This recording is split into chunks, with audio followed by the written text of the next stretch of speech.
Good afternoon. Today, the Supreme Court heard arguments in a case that could strike down the Affordable Care Act in its entirety. If the Supreme Court agrees with the opponents of the act, their decision could take health care away from 20 million Americans. It could take away protections from more than 100 million people with pre-existing conditions in our country and hurt the millions of Americans who have come to rely on the Affordable Care Act. Getting rid of the Affordable Care Act will take us backward to a time when people could charge a woman more for her health care than they could charge a man, simply because she's a woman. To a time when pregnancy could be considered a pre-existing condition. It will take away free birth control and contraceptive coverage for women. This is all happening at a moment when our country is suffering through a pandemic that has claimed more than 238,000 lives. And we all know that if the Affordable Care Act is struck down, communities of color would be hit particularly hard: Black, Asian, Hispanic, and Native American, because they are at a greater risk of pre-existing conditions, from asthma to diabetes to lupus. And they are also 3 times as likely to contract COVID-19 and twice as likely to die as others. Now, I know we all know that we just had an election in America, an election where health care was very much on the ballot. Our country had a clear choice in this election. Each and every vote for Joe Biden was a statement that health care in America should be a right and not a privilege. Each and every vote for Joe Biden was a vote to protect and expand the Affordable Care Act, not to tear it away in the midst of a global pandemic. And Joe Biden won the election decisively, with more votes than have ever been cast in American history. It amounts to 75 million voices and counting, calling on the Supreme Court to see this case for what it is: a blatant attempt to overturn the will of the people. And the President-elect and I cannot let that happen. And now it is my honor to introduce President-elect Joe Biden.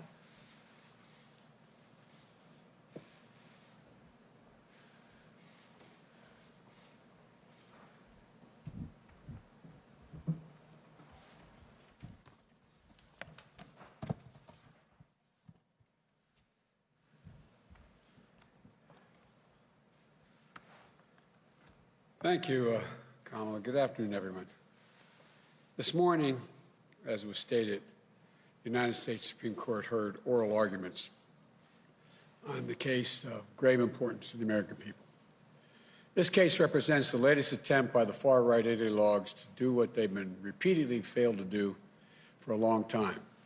In the courts, in the Congress, in the court of public opinion, over the last decade, to eliminate the entirety of the Affordable Care Act. Twice already, the Supreme Court has upheld the landmark law, in 2012 and again in 2015.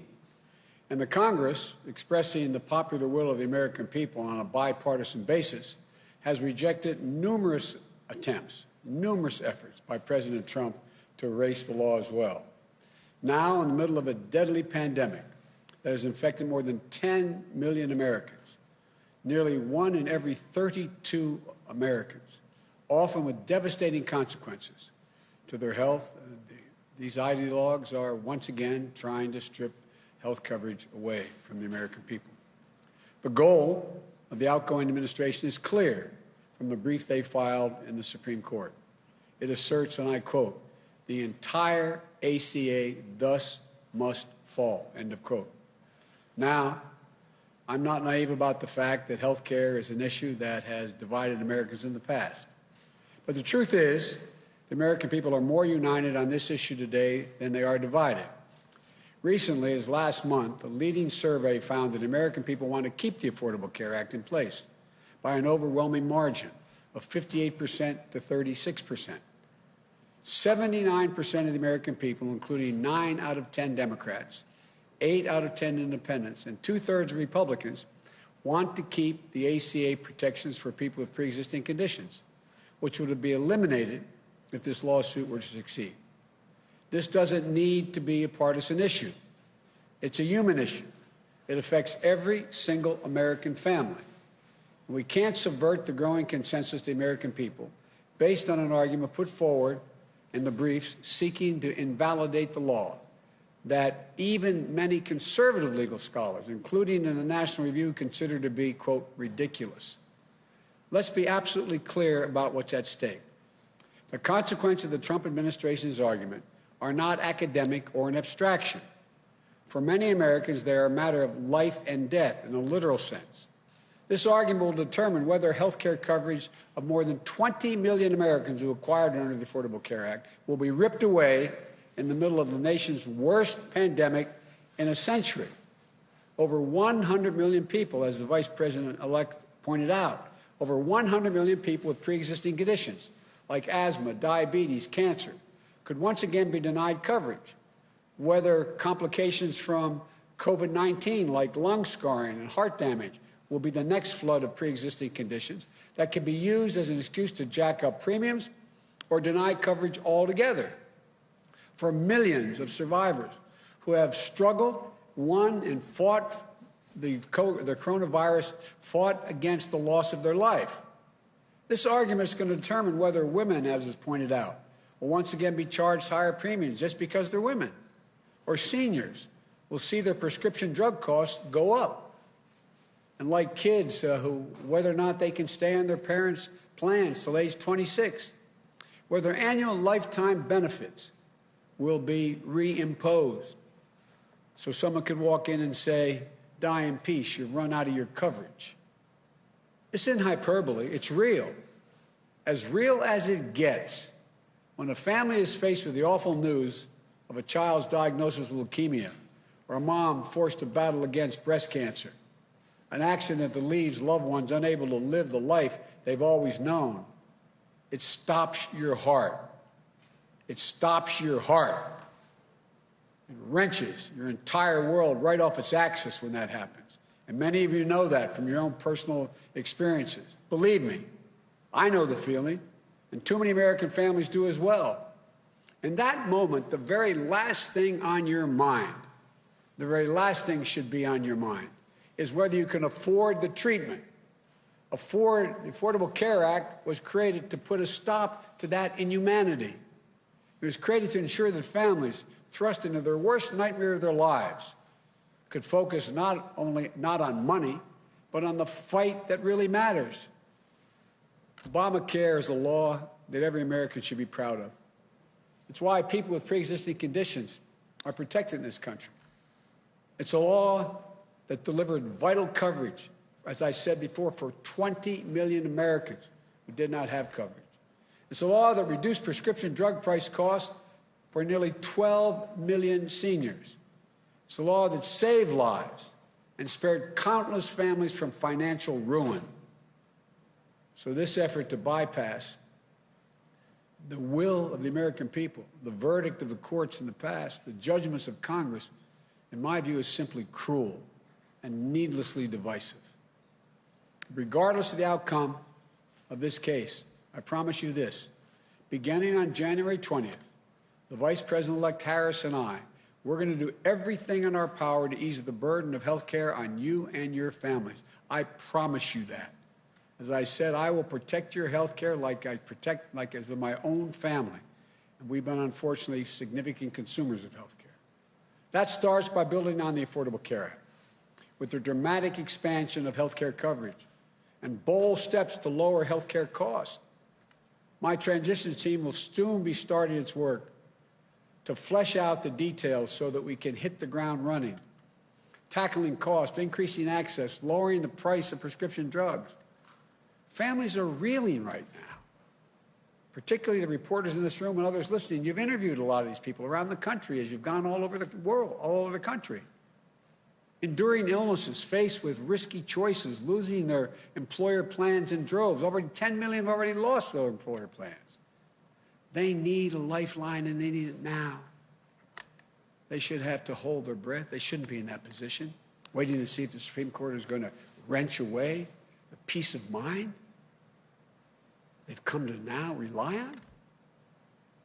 So we're going to get right to work, I promise you, addressing the issues that families are talking about around their kitchen tables this morning, making sure that they can get in bed tonight with the peace of mind that they deserve, and fulfilling our moral obligation to ensure that here in America, health care is a right for all, not a privilege for a few.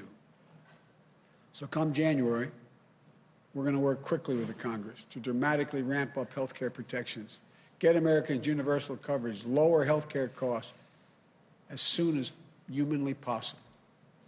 That's the promise I make to you. We're going to fight for your family's health coverage the same way we fight for our own family's health coverage.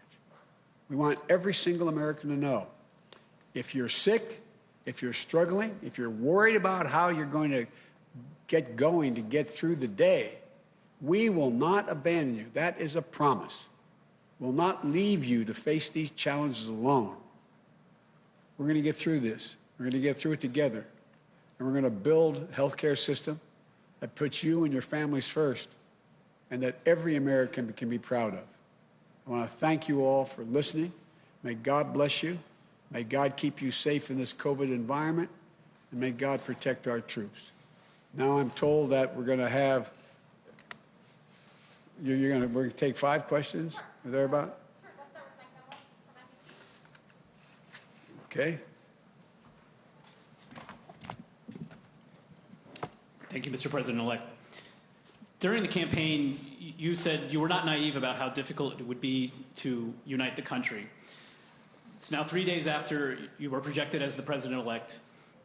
The president himself says he has won this election. His own administration has not moved forward to give you access to what you need to do to begin the work of your transition.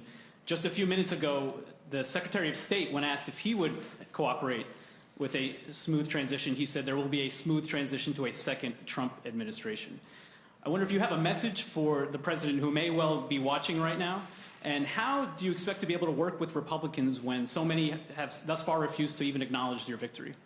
Well, first of all, we are already beginning the transition. We're well underway. And the ability for the administration in any way by failure to recognize this our win does not change the dynamic at all in what we're able to do. We've announced yesterday, as you know, the health group that we put together today. We're going to be moving along in a consistent manner, putting together our administration, the White House, and reviewing who we're going to pick for the cabinet positions. And nothing's going to stop that. And so I'm confident that the fact that they're not willing to acknowledge we won at this point is not of much consequence in our planning and what we're able to do between now and January 20th. You have a response to Secretary Pompeo, and I also wonder, you warned during the campaign that as the walls closed in on the president, he would behave more erratically. Yesterday, he fired his defense secretary on Twitter. Are you worried that he's disabling the government? And what are you saying to the world leaders who are calling you at this point about the situation here? Well, first of all, I'm letting them know that America's back. We're going to be back in the game. It's not American alone. Number one, I've had the opportunity to speak with now 6 world leaders. And the response has been very fulsome, energetic, and they're all looking forward to being able to, from Great Britain to France, to Germany, to Canada, et cetera, and Ireland. So I feel good about the ability to. I said when we announced that the next president is going to inherit a divided country and a world in disarray. The reception and welcome we've gotten around the world from our allies and our friends has been real. I'm having a number of other calls to return, and so I feel confident that we're going to be able to put America back in the place of respect that it had before.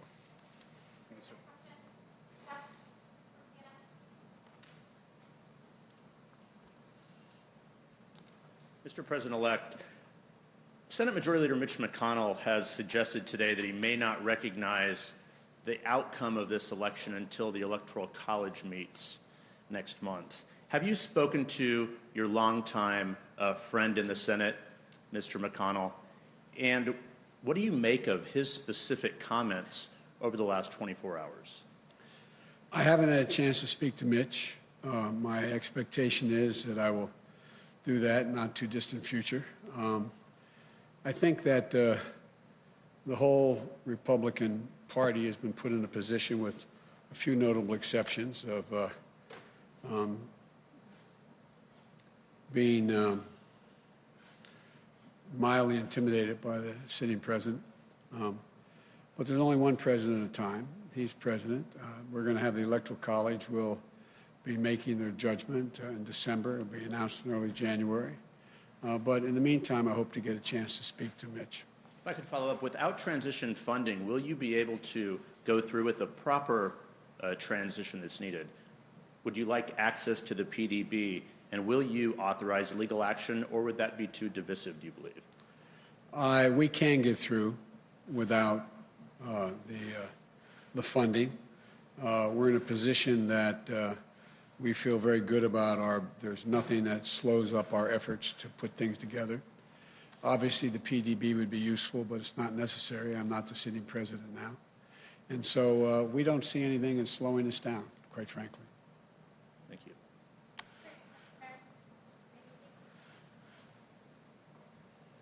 Thank you, Mr. President-elect, and congratulations to you both. Have you tried to reach out at all to the president? And if he is watching right now, what would you say to him? Mr. President, look forward to speaking with you. And you say that you are being able to move ahead without interruption, but to Jeff's point, presumably at some point you will need access to more classified information, secure facilities and the like. What options are you considering? How will you move ahead if the president continues to refuse to concede? Well, look, access to classified information is useful, but I'm not in a position to make any decisions on those issues anyway. There's one, as I said, one president at a time, and he will be president until January 20th. It would be nice to have it, but it's not critical. And we're just going to proceed the way we have. We're going to do exactly what we'd be doing if he had conceded and said we've won, which we have. And so there's nothing really changing. But not ruling out legal action? No, I don't see a need for legal action, quite frankly. I think the legal action is, you're seeing it play out, the actions he's taking. And so far, there is no evidence of any of the assertions made by the President or Secretary of State Pompeo. Secretary of State Pompeo.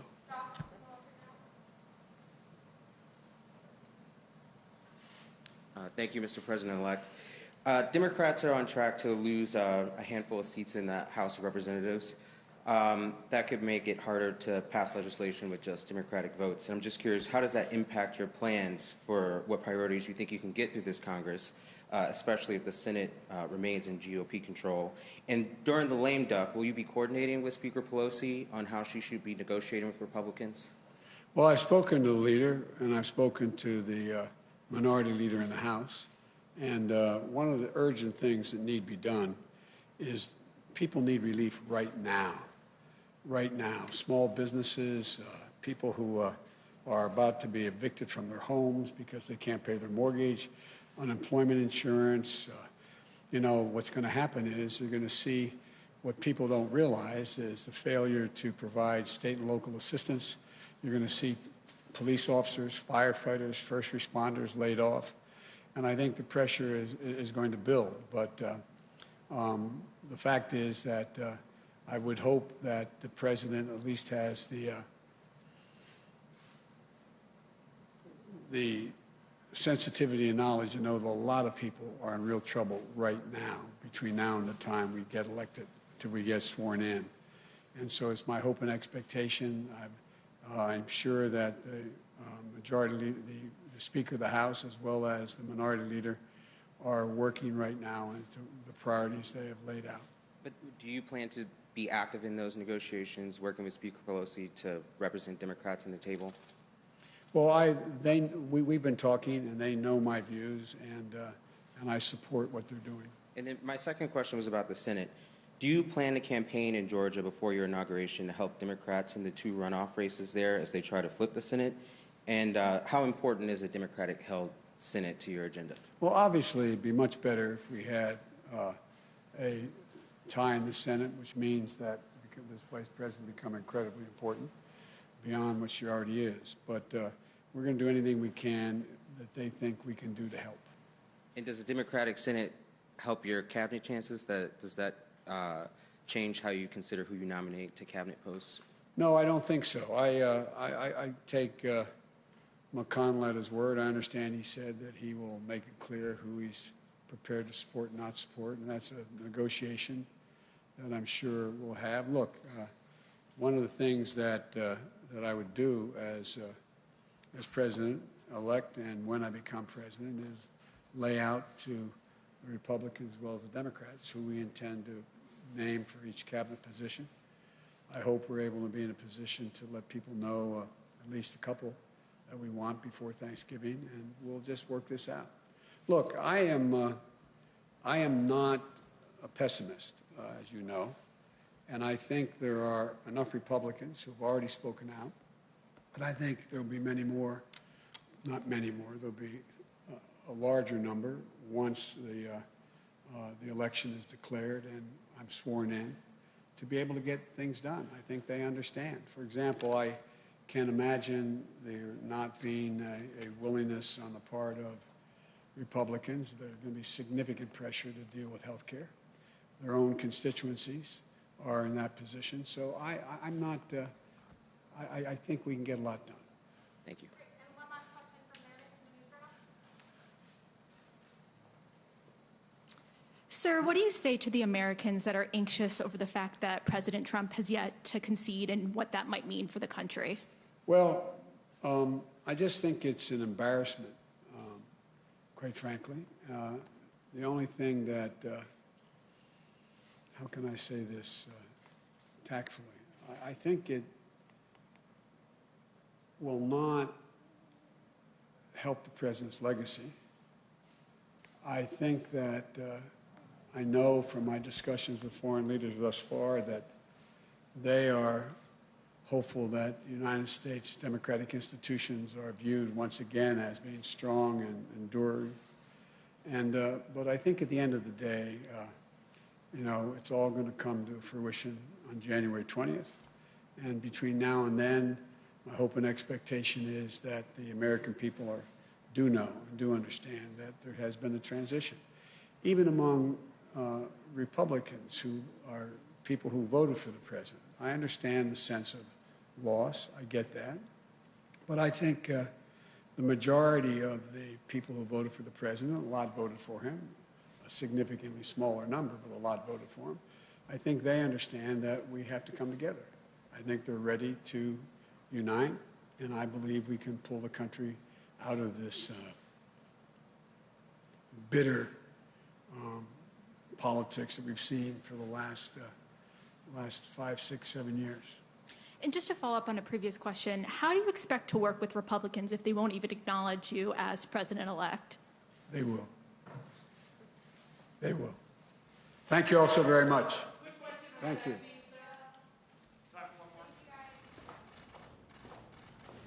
If the FDA fast tracks the Pfizer vaccine, would you take it?